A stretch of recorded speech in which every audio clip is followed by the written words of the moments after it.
Perkenalkan, nama saya Balkis Siti Aribah dari kelas 9D, nomor absen 11, dan di sini saya dari kelompok 6 akan menjelaskan sedikit seputar gerilya dan agresi militer. Pertama, saya akan menjelaskan seputar gerilya terlebih dahulu.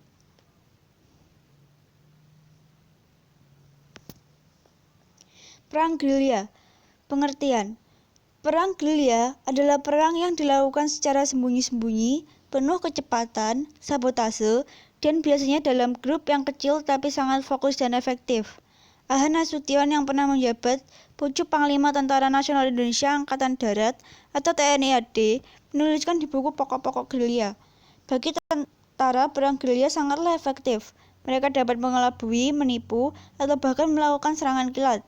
Taktik ini juga sangat membantu dan manjur saat menyerang musuh dengan jumlah besar yang kehilangan arah dan tidak menguasai medan. Kadang, taktik ini juga mengarah pada taktik mengepung secara tidak terlihat atau invisible. Sampai sekarang taktik ini masih dipakai teroris untuk sembunyi. Jika mereka menguasai medan, mereka dapat melakukan penahanan sandera, berlatih, pembunuhan, hingga menjadi mata-mata dan musuh dapat melakukan nomaden, yaitu berpindah-pindah dan menyerang secara bersembunyi tanpa ketahuan oleh lawan. Tokoh besar dalam gerilya ini adalah Jenderal Sudirman dari Indonesia. Bahkan, karena siasatnya ini membuat pasukan Belanda saat itu ketar-ketir ketika melawan pasukan gerilya Indonesia. Dan taktik ini ditiru oleh Ho Chi Minh sehingga Vietnam Utara menang melawan Vietnam Selatan dan Amerika Serikat. Latar belakang gerilya. 14 Desember 1948, pasukan Belanda yang berada di Indonesia, terutama di Pulau Jawa, melancarkan agresi militer kedua dengan sandi Operation Cry. Serangan militer tersebut dirancang oleh Kepala Staf Angkatan Darat Belanda di Indonesia, yakni Jenderal Simon Spoor. Serangan militer tersebut merupakan aksi polisional atau politionally axis, merupakan sebuah upaya melumpuhkan aksi-aksi perlawanan bangsa Indonesia yang terus berlangsung dimulainya Perjanjian Linggarjati di Istana Merdeka, Jakarta pada 15 Desember 1946, yang kemudian berlanjut disepakatinya Perjanjian Damai di atas kapal USS Renville, seperti yang sering diingat dalam sejarah Perjanjian Renville. Proses terjadinya. 1. Dalam perang gerilya, Jenderal Sudirman memimpin pasukan dari atas tandu, sebab kondisinya yang lemah akibat penyakit bronkitis yang dideritanya. Perang ini juga merupakan jawaban kekecewaan Jenderal Sudirman kepada Soekarno-Hatta yang lebih memilih jalur diplomasi dibanding berperang untuk menjaga kedaulatan NKRI. 2. Awal mula terjadinya perang ini yakni pasukan tentara Belanda melakukan penyerangan militer kedua, melakukan serangan udara dari laut dan darat ke seluruh wilayah Nusantara. Pada tanggal 19 Desember 1948, tujuannya ialah menguasai Nusantara kembali dengan secara keseluruhan. Perjalanan bergerilya selagi 8 bulan ditempuh tak lebih dari 1.000 km di daerah Jawa Tengah dan Jawa Timur. Sering Sudirman wajib ditandu alias digendong sebab dalam keadaan sakit keras.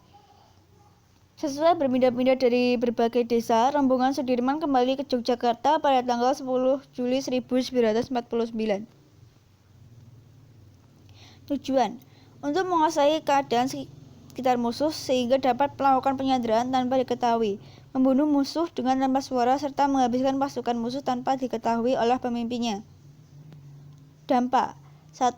Adanya taktik ini membuat TNI dan rakyat yang bersatu dan kemudian berhasil menguasai keadaan dan medan pertempuran. 2. Pasukan Indonesia berhasil menguasai kota Yogyakarta selama 6 jam. Peristiwa tersebut dikenal dengan serangan umum 1 Maret. Sekarang saya akan membahas seputar agresi militer.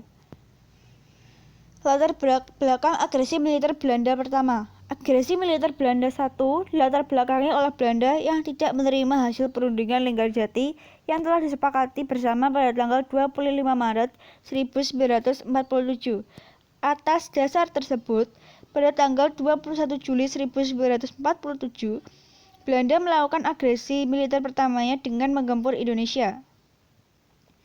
Proses terjadinya: A. Pada tanggal 19 Juli 1947, akhirnya Den Haag memutuskan untuk melakukan agresi dan menguasakan untuk menyerbu Republik pada Letnan Gubernur Jenderal Van Mook.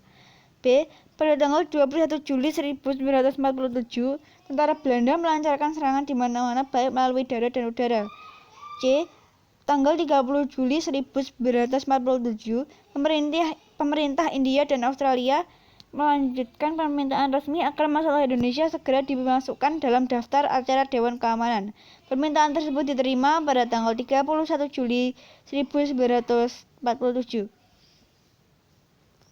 D. Pada tanggal 1 Agustus 1947, Dewan Keamanan memerintahkan penghentian permusuhan kedua belah pihak, sehingga aksi lanjutan Belanda untuk menduduki Yogyakarta tidak berhasil karena dihentikan oleh Dewan Keamanan PBB pada tanggal 4 Agustus 1947.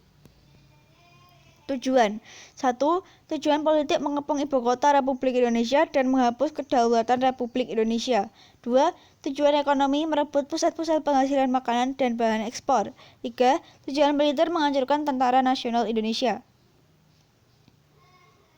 Dampak yang diperoleh bangsa Indonesia akibat adanya agresi militer satu oleh pihak Belanda, yaitu sempat dikuasainya beberapa daerah-daerah perkebunan yang cukup luas di Sumatera Timur, Palembang, Jawa Barat, dan Jawa Timur. Perjuangan bangsa Indonesia terhadap agresi militer Belanda. 1. Kemampuan strategi diplomatis harus diakui. 2. Perundingan Renville pada tanggal 18 September 1947. Latar belakang agresi militer Belanda kedua. Agresi militer Belanda II dilatar belakangi oleh ketidakpuasan mereka terhadap perjanjian Renville yang telah disepakati. Mereka menolak adanya pembagian kekuasaan dan tetap ingin menguasai Republik Indonesia seutuhnya. Tujuan agresi militer Belanda II. Tujuan Belanda mengadakan agresi militer yang kedua ingin menghancurkan kedaulatan Indonesia dan menguasai kembali wilayah Indonesia dengan melakukan serangan militer terhadap beberapa daerah penting di Yogyakarta sebagai ibu kota Indonesia pada saat itu. Serangan agresi militer Belanda II. Pada tanggal 19 Desember 1948, tentara Belanda melancarkan aksi militernya yang kedua. Dengan aksi militernya itu, Belanda berusaha menghancurkan Indonesia dan militernya. Hasilnya dapat menguasai ibu kota Republik Indonesia di Yogyakarta. Belanda juga berhasil menahan presiden, wakil presiden, dan para pejabat pemerintahan sipil maupun militer lainnya. Namun Panglima Besar TNI Jenderal Sudirman dapat meloloskan diri dan melanjutkan perang gerilyanya.